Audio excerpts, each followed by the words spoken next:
เหยียนเนาะเหยียนบ่ใหญ่เติบทุกคนเหยียนลาเนาะแต่บ่แม่นเหยียนนะเหยียนทำบ่ได้เนาะเฮาก็ได้เหยียนกันแล้วทุกคนตอนนี้กันเนาะเหยียนมันบ่ลงกันเนาะ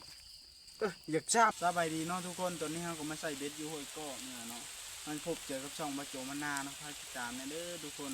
ตอนนี้เฮาก็เตรียมสิลงไปใส่เนาะทุกคนตัวนี้ก็เขาเสียบที่เดือนแล้วเนาะเขาก็ลงไปใส่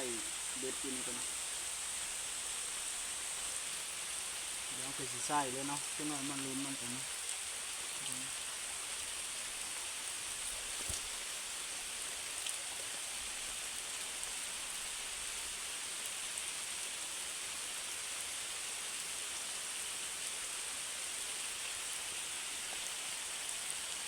ใส่แล้วมันถ่ายได้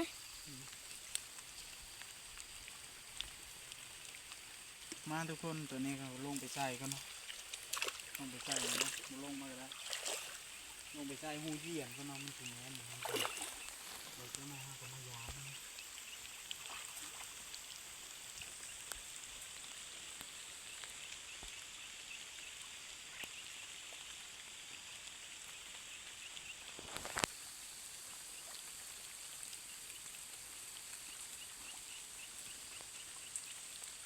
พอสิได้อยู่บนนัดคนปูดออกมาฮี่โอ้ฉันก็ปูลายพิดบ่ปูทั้งหมดเลย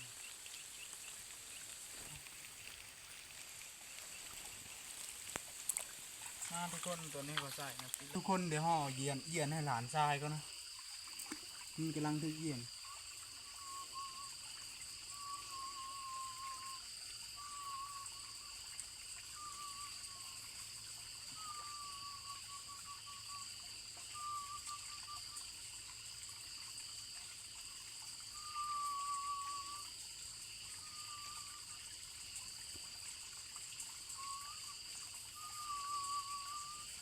ยิดก่อนก็ได้เอง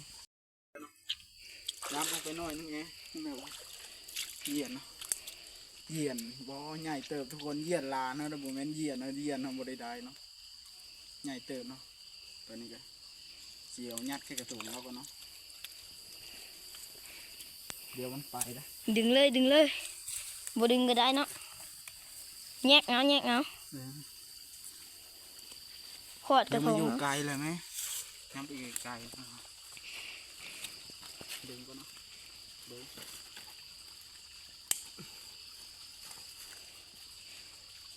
ทีเดียวง่ายได้เยี่ยนง่ายไปแล้วเยี่ยนนี่เบ็ดไปอยู่เลย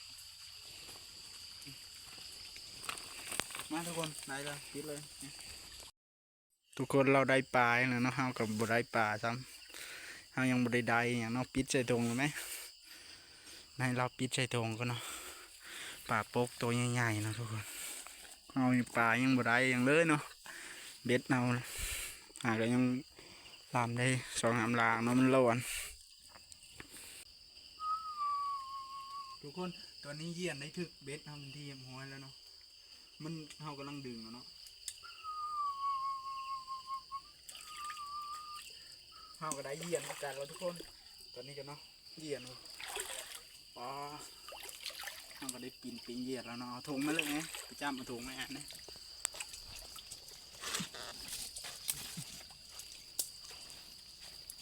เดี๋ยวเอาไปใส่ถุงก่อนเนาะมันบดลงกันเนาะอยากทราบทุกคนตอนนี้ก็น้ำท่วมเนาะได้ดำโมเบสอุ้งแน่ผุนน้ำเมื่อยลายทุกคนน้ำไหลคนเมื่อแล้วเนาะเมื่ออยู่เฮือนมันนะแต่เบมันน้ำท่วมเบสเอางมมื่อนี่เขามากินเดือนนี้บริท่วมเนาะท่วมแล้วน้ำมันขึ้นเอามาแข่งผลมาใช่เนาะทุกคนแต่ตัวนี้เขาก็พยายามเบสกูเมื่อเฮือนเนาะ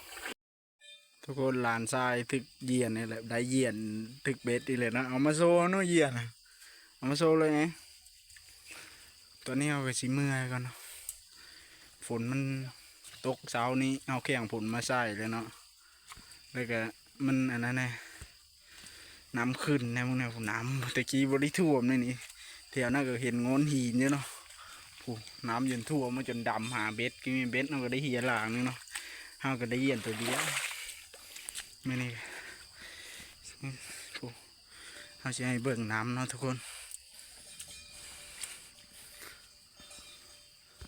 น้ำผู้เวลานอกจากที่น้ำบริท่วมเลยเนาะสุดท้ายมันก็ท่วมเวลาน้ำมาทุกคนตัวนี้ก็เมื่อแล้วเนาะน้ำมันขึ้นน้ำมันไหลคนเนาะทุกคนเนาะมาแต่กับฝนตกอยู่เนาะผมกับเปียกนี่แต่มาตันอิดพอแล้วเนาะเราก็เดินทางมากินข้าวกินน้ำเนาะทุกคนเดินทางมาก่อนแล้วก็อีกอย่างมันก็สายแน่แล้วเนาะทุกคนคุดกี่เดือนก็แข่งผลเนาะทุกคนใส่เบ็ดก็แข่งผลแถมก่อนใกล้สิเมื่อนผลน้ำผลท่วมเบ็ดอีกเนาะน้ำผลท่วมเบ็ดเขาจนได้งมดำหาเนาะทุกคนตัวนี้เราเดินทางมาก่อนทางที่เขามาเนาะ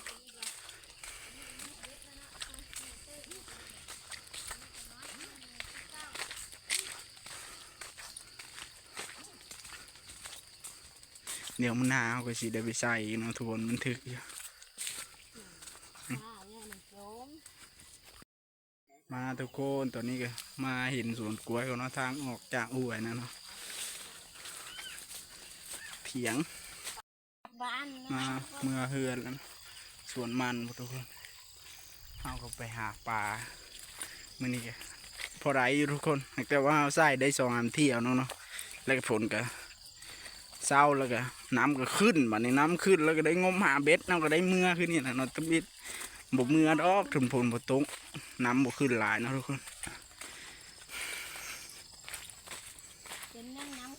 เดียนเราหลานผู้นี้ได้2 โตเนาะเราได้ตัวเดียวเนาะเยี่ยนก็อยากซ้ำกันมาทุกคนมันก็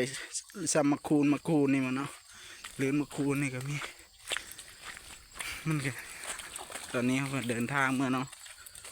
ก็ตัวเปียกมาเลยทุกคนเปียกเลยมาออกแต่เฮือนพน้องคุดขี่เดือนก็ฝนตกเนาะมาใส่กับฝนตกแล้วฝนเช้าแล้วน้ำขึ้นไม่ได้ขึ้นไหวยังไงน้ำขึ้นบ่ขึ้นเนี่ยพี่ลึกพี่เริ่มเบ็ด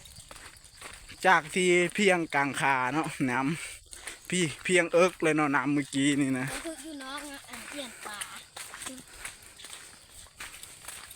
ตอนนี้ก็เดินทาง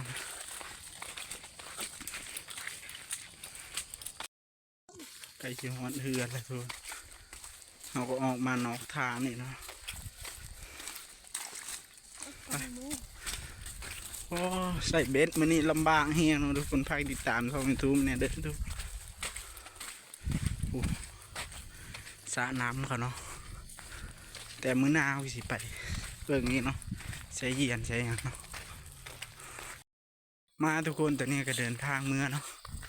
วัดทางเมื่อบานเป็นทีมห้อยแล้วตัวนี้ก็เอากะเดินทางเมื่อแล้วก็สิไป สิไปแนวอื่นเห็นแนวอื่นต่อเนาะทุกคนเห็นนี้เห็นนั้นของห้าวนี่แหละเนาะมีที่ห้าวก็สิไปเบิ่งเขาตึกกระดุงอยู่ในบ้านนี่เนาะอยู่น้ำโป่งนี่แหละป่าโล่งเนาะทุกคนน้ำโป่งลาควายห้าวก็สิไปเบิ่งว่าได้ปลาเบาอีหยังเลยเนี่ยเดินทางมาเนาะเขาก็ยากข้าวยากบ่ให้ข้าวมึงเขาก็ยากข้าวอยู่หลายคนทุกคนอยู่ยากมาแล้วเนาะข้าวเขามากับสายแน่นอนทุกคนเพราะถ้าฝนตกถ้าฝนเช้าตกแต่สุดท้ายมันก็บ่เช้าเขาก็ได้คุดขี่เดือน คุดขี่เดือนแล้วกันไปใส่เบ็ดเลยเนาะตากฝนไปเลยเลย